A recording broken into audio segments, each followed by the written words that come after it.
আসসালামু আলাইকুম ওয়া রাহমাতুল্লাহি ওয়া বারাকাতুহু। প্রিয় ভাইরা, কেমন আছেন?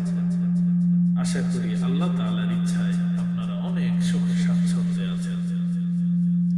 আমরা অনেক সময় কারোর জন্য দোয়া করতে কৃপণতা করি, কার্পণ্য বোধ করি, দোয়া করতে চাই না, কিন্তু দোয়া করা কিন্তু ইবাদত।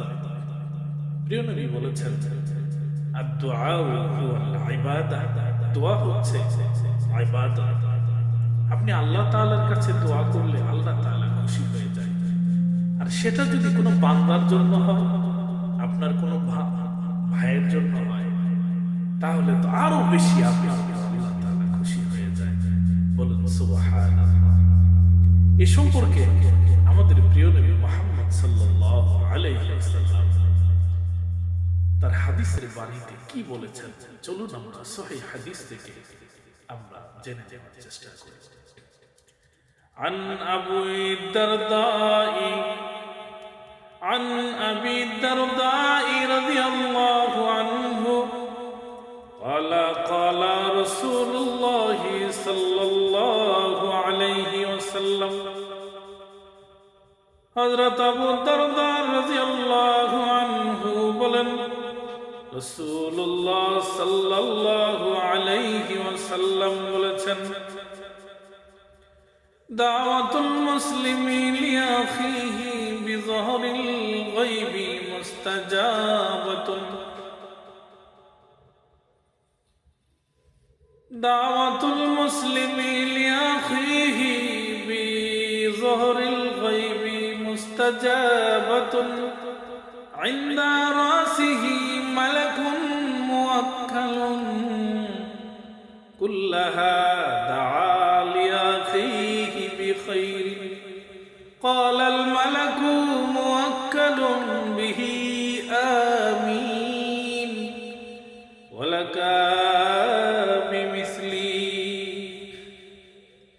মুহাম্মাদুর রাসূলুল্লাহ সাল্লাল্লাহু আলাইহি ওয়াসাল্লাম ইরশাদ করেছেন, যদি কোনো মুসলমান কোনো ভাইয়ের জন্য অগোচরে আল্লাহ তাআলার কাছে দোয়া করে, আল্লাহ তাআলা তার দোয়ার সাথে সাথে কবুল করে নেয়। দোয়াকারী বান্দার উপর আল্লাহ তাআলা খুশি হয়ে যান, সাথে সাথে ওই বান্দার জন্য কল্যাণের একটি ফেরেশতা তার মাথার কাছে নাজিল করে দেন।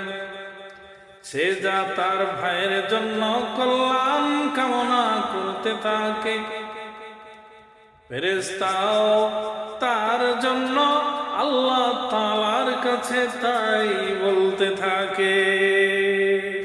অর্থাৎ আপনি আপনার ভাইয়ের জন্য দোয়ার মধ্যে যা বলবেন, যত ভালো ভালো কথা বলবেন, ফেরেশতাও তাই বলবে আপনার জন্য। ফেরেশতা আমিন আমিন আমিন বলতে থাকবে। সুবহানাল্লাহ, আলহামদুলিল্লাহ। কত সুন্দর না? আপনি আপনার ভাইয়ের জন্য দোয়া করছেন, আল্লাহ তাআলার ফেরেশতা আপনার জন্য দোয়া করছে। আলহামদুলিল্লাহ। আমরা প্রত্যেকের জন্য দোয়া করব। আল্লাহ আমাদেরকে বোঝার তৌফিক দান করুন। ওয়া আখির দাওয়ানা আনিল হামদুলিল্লাহি রাব্বিল আলামিন।